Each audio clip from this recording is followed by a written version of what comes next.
नमस्कार, मी प्राजक्ता तांडेल. तुम्ही पाहताय न्यूज 18 लोकमत. बातमीपत्रात आपलं स्वागत आहे. सुरुवातीला एक मोठी बातमी. बीडमध्ये पंकजा मुंडे समर्थक आक्रमक झालेले आहेत. कुंडलिक खांडेंचे कार्यालय त्यांनी फोडलंय. व्हायरल ऑडिओ क्लिपनंतर आता कार्यकर्ते आक्रमक झाले असल्याचं पाहायला मिळतंय. बीडमधली ही मोठी बातमी. शिवसेना शिंदे गटाचे जिल्हाप्रमुख कुंडलिक खाडे यांचं कार्यालय पंकजा मुंडे यांच्या समर्थकांनी फोडलेलं आहे. पंकजा मुंडे यांच्या विरोधात निवडणुकीत काम केल्यानं मुंडे समर्थक आता आक्रमक झालेले पाहायला मिळत आहेत. बीड शहरातील जालना रोडवरील कार्यालयावर दगडफेक आणि तोडफोड करण्यात आली आहे आणि कार्यालयाचं प्रचंड मोठ्या प्रमाणात नुकसान करण्यात आलंय. ही दृश्य देखील आपण पाहू शकतोय. व्हायरल ऑडिओ क्लिपनंतर आता कार्यकर्ते भडकले असल्याचं पाहायला मिळतंय. बीडमध्ये पंकजा मुंडे समर्थक आक्रमक झालेले आहेत. ही दोन दृश्य बीडमधली आहेत. बीडमध्ये पंकजा मुंडे समर्थकांनी कुंडलिक खांडे यांचं कार्यालय फोडलेलं आहे आणि त्याचीच ही दृश्य न्यूज 18 लोकमतवर आपण पाहतोय. अधिक माहिती देत आहेत आमचे प्रतिनिधी सुरेश जाधव आपल्यासोबत जोडले गेलेले आहेत. सुरेश, मुंडे समर्थक आक्रमक झाले असल्याचं पाहायला मिळतंय, काय अपडेट? शिवसेना शिंदे गटाचे जिल्हाप्रमुख कुंडलिक खांडे यांची ऑडिओ क्लिप व्हायरल झाल्यानंतर त्या संदर्भामध्ये मुंडे समर्थकांमधून मोठा संताप व्यक्त केला जात आहे आणि त्याच अनुषंगाने मुंडे समर्थकांनी जे कुंडलिक खांडे यांचं बीड शहरातील नगर रोडवरील जे कार्यालय आहे, शिवसेना कार्यालय, ते कार्यालय फोडलेले. विशेष म्हणजे दुपारपासून ज्यावेळेस ही ऑडिओ क्लिप व्हायरल झाली आणि ती व्हायरल झाल्यानंतर समाज माध्यमावरती देखील मोठ्या प्रमाणात संताप व्यक्त केला जात होता. त्याचबरोबर कुंडलिक खांडे हे लोकसभा निवडणुकीमध्ये पंकजा मुंडे यांच्या व्यासपीठावरती त्यांनी सभा देखील केल्या होत्या, भाषण देखील केले होते आणि त्यानंतर ज्या पद्धतीने ती क्लिप बाहेर आली त्याच्यामध्ये काम करत असताना कशा पद्धतीने काम केलं, बजरंग सोनवणे यांना यंत्रणा आणि पैसा देखील. सुरेश, वेळोवेळी तुमच्याकडून अपडेट घेत राहू. तुर्तास धन्यवाद या सविस्तर माहितीसाठी. आणखीन एक मोठी बातमी. सुरेश धस यांनी राष्ट्रवादी काँग्रेसवर टीका केलेली आहे. लायकी नसलेले लोक आमच्यावर बोलतात, राष्ट्रवादीमुळे आमचं वाटोळं झालं असं सुरेश धस यांनी वक्तव्य केलेलं आहे. या क्षणाची मोठी बातमी आपण पाहतोय. सुरेश धस यांनी राष्ट्रवादी काँग्रेसवर टीका केली आहे. लायकी नसलेले लोक आमच्यावर बोलतात आणि राष्ट्रवादीमुळेच आमचं वाटोळं झालं असं वक्तव्य सुरेश धस यांनी केलंय.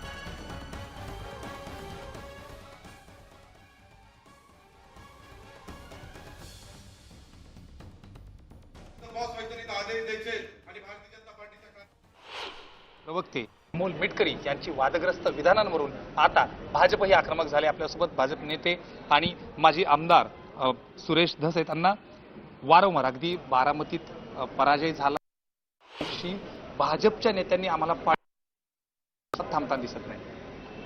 हे काय मुळात शिवसेना आणि भाजपाची आमच्या युतीमध्ये तिसरा भेडू आला, तेच जनतेला पटलं नाही. त्याच्यामुळं आमची जास्त वास्तुशांती हरिनाम केशव झालेलं आहे का ते पटलंच नाही लोकांना. जे लोक जे आहेत ते जास्तीत जास्त आमच्या का विरोधात गेले, भाजपाच्या लोकांच्या मध्ये राग का निर्माण झाला, त्याचं कारणच हे आहे की हे राष्ट्रवादीचे जे पक्ष आहे हे तुम्ही का घेतला, कशासाठी घेतला. त्यामुळं जे आहे ते आमचं वाटोळं झालेलं आहे आणि ते आत्तापर्यंत आम्ही शांत होतो. तुम्ही त्या दिवशी मला ह्या प्रश्नाच्या बाबतीत छेडलं होतं, तरी सुद्धा मी हसत हसत उत्तर दिलं होतं की अमुक अमुक नेते फार मोठे नेते. परंतु जर सूरज चव्हाण साहेब आणि अमोल मिटकरी हे जर भारतीय जनता पार्टी आणि राष्ट्रीय स्वयंसेवक संघावर बोलत असतील मग मात्र आता बोलणं शांत राहणं बरोबर नाही असं मला वाटतं. त्या RSS वरती आणि भाजपावरती बोलण्या इथपर्यंत त्यांची एवढी लायकी नाही असं मला वाटतं. पण तुम्ही एवढं स्पष्टपणे बोलताय, पण प्रदेशाध्यक्ष असतील, अजित पवार स्वतः असतील, एवढी विधानं होऊन देखील अशा पद्धतीनं चर्चा सुरूच राहते म्हणजे काय? हे बघा, ते मला असं वाटतं की प्रदेशाध्यक्ष, त्यांच्या पक्षाचे राष्ट्रीय अध्यक्ष हे फक्त बोलण्यापुरतं इकडं नोटीस वगैरे देत आहेत, नाटक काढतायत आणि हळूच त्यांना बोलायला पाठवतायत. माझं म्हणणं असं आहे की राजकारणामध्ये काही होऊ शकतं. तुम्ही आणि आम्ही एकत्र आलो, तुम्हाला आवडत नसेल तर तुमचं तुम्ही सेपरेट व्हा, आमचं आम्ही सेपरेट लढू. शिवसेना आणि भाजप दोघंच एकत्र लढतील.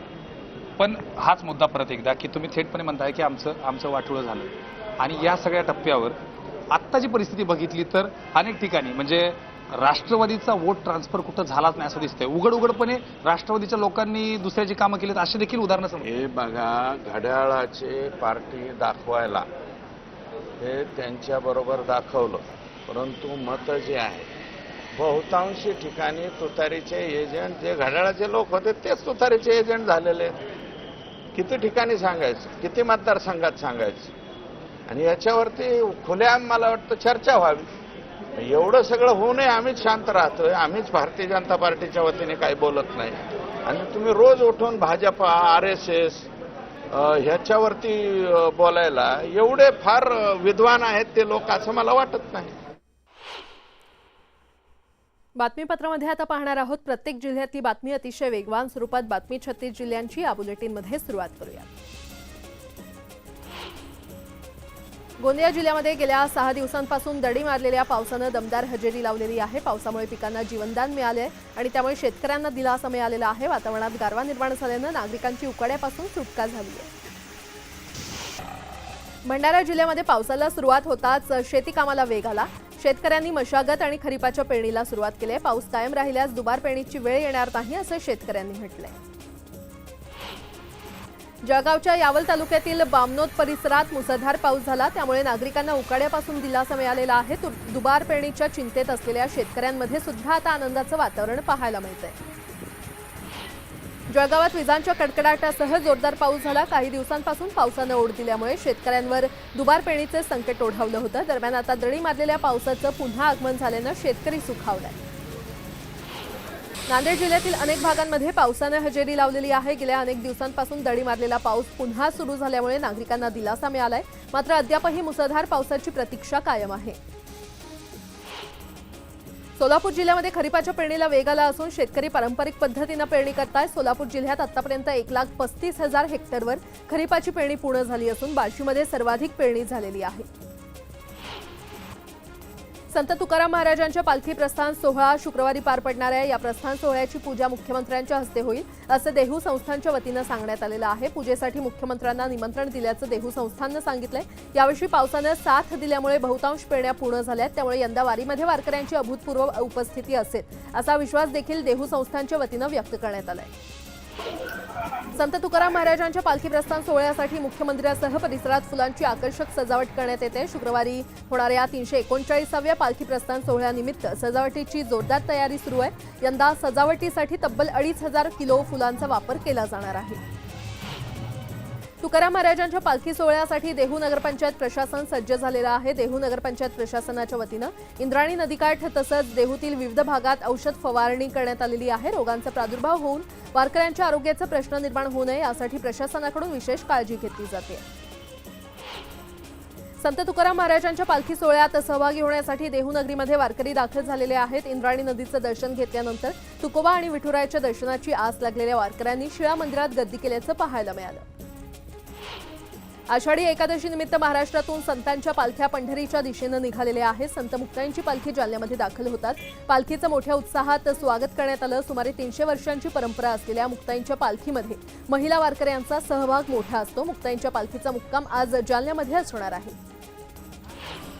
संतश्रेष्ठ कान्होराज पाठक महाराजांच्या पालखीचं आज शिरूर तालुक्यातील केंदुरी येथून पंढरपूरच्या दिशेनं प्रस्थान झालं. मंत्री दिलीप वळसे पाटील यांच्या पत्नी किरण वळसे पाटील यांच्या प्रमुख उपस्थितीमध्ये पालखीचं विधिवत पूजन करण्यात आलं आणि पालखीचं प्रस्थान पंढरपूरच्या दिशेनं झालं. आषाढी वारी सोहळ्यानिमित्त लाखो भाविक आळंदीमध्ये होत असतात. मात्र इंद्रायणी नदीपात्रातील प्रदूषणात मोठ्या प्रमाणात वाढ झाली आहे. याकडे प्रशासनाचं दुर्लक्ष होत असल्यामुळे खरं तर छावा संघटनेच्या कार्यकर्त्यांनी नदीपात्रात उतरून आंदोलन केलं. इंद्रायणी नदीची तातडीनं स्वच्छता करावी अशी मागणी त्यांनी केली. दूध दरासाठी पुन्हा एकदा संघर्ष पेटण्याची शक्यता आहे. दुधाला किमान 40 रुपये दर मिळावा या मागणीसाठी राज्यभर दूध उत्पादक शेतकरी रस्त्यावर उतरणार आहेत. राज्य सरकारचं लक्ष वेधण्यासाठी 28 जूनपासून राज्यभर आंदोलन छेडण्यात येणार आहे. दरम्यान राज्य सरकारनं दूध उत्पादकांचा अंत पाहू नये असा इशारा संघर्ष समितीच्या वतीनं देण्यात आला. दूध दरवाढी संदर्भात सरकारची शेतकरी नेते आणि दूध संघासोबत बैठक घेणार आहेत आणि सह्याद्री अतिथीगृहावर 29 जूनला बैठकीचं आयोजन करण्यात आलं असून शेतकऱ्यांना दिलासा देण्याचा प्रयत्न केला जाणार आहे. अहमदनगर महापालिका आयुक्त पंकज जावळे फरार झालेले आहेत. बांधकामाच्या परवानगीसाठी 9 लाखांची लाच मागितल्याचा त्यांच्यावर आरोप आहे. या प्रकरणी एसीबीनं केलेल्या कारवाईनंतर ते फरार झाल्याची माहिती समोर येते. स्वीय सहाय्यकाद्वारे ही लाच मागण्यात आली होती. त्यानंतर एसीबीनं त्यांचं कार्यालय सील केलं. एसीबी कारवाईची माहिती मिळताच आयुक्त आणि त्यांचे स्वीय सहाय्यक फरार झाले. नांदेड शहरातील जनता मार्केट व्यापारी संकुल बीओटी तत्वावर पुनर्विकास करण्याच्या प्रस्तावाला व्यापाऱ्यांनी दुसऱ्या बैठकीत देखील विरोध केलाय. दुसऱ्या बैठकीनंतरही आयुक्तांशी बोलून अंतिम निर्णय घेण्यात येईल असं उत्तर महापालिकेचे अतिरिक्त आयुक्त गिरीश कदम यांनी दिलंय. मनमाड रेल्वे स्टेशनसह लांब पल्ल्याच्या सेवेमध्ये पाणी भरण्यासाठी रेल्वे प्रशासनानं थेट रेल्वेनं पाणी आणलेलं आहे. पाणी टंचाईवर कायमस्वरूपी तोडगा काढण्यासाठी हा निर्णय घेतला असून त्यासाठी वेगळी पाईपलाईन टाकण्यात आल्याची माहिती रेल्वेच्या सूत्रांनी दिली आहे. बुलढाणा जिल्ह्यातील वानखेड येथे 140 गाव योजनेअंतर्गत पाणीपुरवठा योजनेमधून ग्रामस्थांना दूषित पाण्याचा पुरवठा केला जातोय आणि त्यामुळे ग्रामस्थांच्या आरोग्याला धोका निर्माण झालाय. त्यामुळे नागरिकांनी या बेजबाबदार कारभारावर संताप व्यक्त केलाय. भाजप नेते आणि माजी मंत्री पंकजा मुंडे यांची विधान परिषदेवर वर्णी लागणार आहे. विधान परिषदेवर येताच पंकजा मुंडे कॅबिनेट मंत्रिपदाची शपथ घेणार असल्याची माहिती न्यूज 18 लोकमतच्या सूत्रांनी दिली आहे. त्यामुळे आता पंकजा मुंडेंना ताकद देऊन भाजपत झालेलं नुकसान विधानसभेत भरून काढणार आहे. राष्ट्रवादीकडून सर्व प्रवक्त्यांना नोटीस देण्यात आलेली आहे. पक्ष नेतृत्वाशी चर्चा करूनच युतीबाबत बोला, उलटसुलट वक्तव्य करू नका अशी तंबी प्रवक्त्यांना देण्यात आली आहे. अमोल मिटकरींनी महायुतीबाबत वक्तव्य केलं होतं. दरम्यान मिटकरींमुळे नोटीस काढली का असा सवाल उपस्थित होतोय. दौंडमध्ये भाजप कार्यकर्त्यांची बैठक पार पडली. या बैठकीमध्ये अजित पवारांविरोधी सूर ऐकायला मिळाला. अजित पवारांनी भाजप कार्यकर्त्यांवर अन्याय केल्याचं म्हणत भाजप आमदार राहुल कोल यांच्या समोरच कार्यकर्त्यांनी नाराजी व्यक्त केली आहे. अजित पवार सत्तेत असतील तर आम्हाला सत्ता नको असं पुणे बाजार समितीचे संचालक सुदर्शन चौधरी यांनी स्पष्ट केलं. पुण्यात भाजप विरुद्ध राष्ट्रवादी असा संघर्ष पेटलाय. भाजप नेते सुदर्शन चौधरी यांच्या कार्यालयामध्ये राष्ट्रवादीच्या कार्यकर्त्यांनी ठिय्या मांडलाय. सुदर्शन चौधरींना माफी मागावी अशी मागणी त्यांनी केली. विधानभवनात उद्धव ठाकरे आणि देवेंद्र फडणवीसांची भेट झाली. यावेळी ठाकरे आणि फडणवीसांनी एकाच लिफ्टमधून प्रवास केल्याचं पाहायला मिळालं. दोघांमध्ये 3 मिनिटं चर्चाही झाली. देवेंद्र फडणवीसांसोबत झालेली भेट अनौपचारिक असल्याचं स्पष्टीकरण उद्धव ठाकरेंनी दिलं. तर गुप्त बैठका आता यापुढे लिफ्टमध्ये करू असं मिश्किल विधान उद्धव ठाकरेंनी केलं. महाविकास आघाडीचा चेहरा आमचा महाराष्ट्र असून मुख्यमंत्रीपदासाठी महाविकास आघाडीचा चेहरा लवकरच कळेल असं वक्तव्य उद्धव ठाकरेंनी केलंय. तर महायुतीच्या अपयशाचा चेहरा पुढे येऊ द्या असं म्हणत उद्धव ठाकरेंनी फडणवीसांवर निशाणा साधलाय. चंद्रकांत पाटलांनी विधानभवनात उद्धव ठाकरेंची भेट घेतली आहे. यावेळी दोघांमध्ये चर्चाही झाली. दरम्यान चंद्रकांत पाटलांनी अनिल परबांना शुभेच्छा दिल्याचं पाहायला मिळालं. चंद्रकांत पाटील मला भेटायला आले. आम्ही पण देवेंद्र फडणवीस यांना भेटलो. त्यामुळे राजकीय नेत्यांच्या भेटीगाठी होत असतात अशी प्रतिक्रिया नाना पटोले यांनी दिली आहे. उद्धव ठाकरे आणि फडणवीसांच्या भेटीवर ते बोलत होते. दरम्यान सरकारमधले मंत्रीच म्हणतात आम्ही जिंकून येणार नाही. त्यामुळे आता महाराष्ट्रात महाविकास आघाडीचंच सरकार येणार असा विश्वास देखील त्यांनी व्यक्त केला. बीडमधील शिवसेना आणि एनसीपी पदाधिकाऱ्यांची ऑडिओ क्लिप व्हायरल झालेली आहे. शिवसेना पदाधिकाऱ्यानं बजरंग सोनावणेंना मदत केल्याचा आरोप करण्यात आला आहे. न्यूज 18 लोकमत या ऑडिओ क्लिपची पुष्टी करत नाही. मात्र या व्हायरल ऑडिओ क्लिपमुळे राजकीय वर्तुळात खळबळ उडाली आहे. भाजपमधील अंतर्गत खदखद पुन्हा एकदा उघड झालेली आहे. मागून येणाऱ्यांना आधी संधी मिळते हे वाईट आहे, हे अयोग्य आहे अशा चर्चा सुरू असल्याचं समोर आलंय. एकनाथ खडसे आणि माधुरी मिसाळ यांच्यामध्ये ही चर्चा झाली आहे. एकनाथ खडसे यांचा सध्या भाजप प्रवेश रखडलाय. मात्र त्यांच्यातील या चर्चांमुळे भाजपमधील अंतर्गत खदखद समोर आलेली आहे. विधानसभा निवडणुकीमध्ये राज्यात मुख्यमंत्रीपदाचा चेहरा द्यावाच लागेल. मुख्यमंत्रीपदाचा चेहरा नसेल तर बिनचेहऱ्याची निवडणूक लढता येणार नाही असं वक्तव्य ठाकरे गटाच्या संजय राऊतांनी केलंय. उद्धव ठाकरेंना सीएम पदाचा चेहरा जाहीर करा असंही राऊतांनी म्हटलंय. संजय राऊतांच्या मुख्यमंत्रीपदाच्या वक्तव्यानंतर शिंदेचे खासदार नरेश म्हस्के यांनी टोलेबाजी केली आहे. महाविकास आघाडीनं राज्यात अबू आझमी यांचा चेहरा मुख्यमंत्रीपदासाठी जाहीर करावा अशा शब्दात म्हस्केंनी राऊतांसह उबाठा गटाला खोचक टोला लगावलाय. तसंच हे अर्ध्या हळकुंडानं पिवळे झालेत अशीही टीका म्हस्केंनी केली आहे. उद्धव ठाकरेंना पंतप्रधान व्हायचं होतं पण पंतप्रधान होता न आल्यानं त्यांना आता सीएम व्हायचंय असा टोला गिरीश महाजन यांनी लगावलाय. 2.5 वर्षात आम्ही रखडलेले प्रकल्प पूर्ण केले तर ठाकरेंनी सीएम असताना घराची पायरी देखील ओलांडली नाही अशी टीका देखील महाजन यांनी केली आहे. स्वाभिमानी शेतकरी संघटनेच्या मराठवाड्यातील पहिल्या विधानसभा उमेदवाराची घोषणा करण्यात आलेली आहे. जालना जिल्ह्यातल्या भोकरदन जाफराबाद विधानसभेसाठी मयूर बोर्डे यांच्या नावाची घोषणा झाली आहे. चंद्रपूर जिल्ह्यातील काँग्रेस पक्षाचे नेते विजय देवतळे आणि आसावरी देवतळे यांना काँग्रेस पक्षातून 6 वर्षांसाठी निलंबित करण्यात आलेलं आहे. लोकसभा निवडणुकीमध्ये पक्षविरोधी भूमिका घेतल्यानं त्यांच्यावर ही कारवाई करण्यात आली आहे. सांगली जिल्हा मध्यवर्ती बँकेच्या संचालकपदी दिवंगत आमदार अनिल बाबर यांचे सुपुत्र अमोल बाबर यांची बिनविरोध निवड झालेली आहे. अनिल बाबर यांच्या निधनामुळे एक जागा रिक्त झाली होती. या जागेवर अमोल बाबर यांना शिवसेनेकडून उमेदवारी देण्यात आली होती. सामना या शिवसेनेच्या मुखपत्रातून चंद्रपूर जिल्ह्यात 2 ऐवजी 3 जिल्हा प्रमुखांच्या नियुक्तीची परस्पर घोषणा करण्यात आली. त्यामुळे खासदार संजय राऊतांविरोधात चंद्रपुरातील शिवसैनिकांमध्ये मोठी नाराजी पसरली आहे. त्यामुळे दोन्ही जिल्हा प्रमुख, सर्व तालुका प्रमुख, महिला प्रमुख आणि प्रमुख पदाधिकारी पदाचा राजीनामा देण्यासाठी मुंबईला रवाना झाले. हिंगोलीच्या सेनगाव शहराला लक्ष्मण हाके यांनी भेट दिली. यावेळी हाकेंचं आगमन होताच ओबीसी बांधवांनी त्यांचं जंगी स्वागत केलं. हाकेंच्या स्वागतार्थ ओबीसी समाजानं शहरात बाईक रॅली देखील काढली. धर्माच्या आधारावर आरक्षण देता येणार नाही हे डॉक्टर बाबासाहेब आंबेडकरांनी सांगितलंय. त्यामुळे मंत्री किंवा नेत्यांनी समाजामध्ये गैरसमज पसरवू नयेत. माहिती घेऊन अभ्यासपूर्ण बोलावं असं संजय कुटे यांनी म्हटलंय.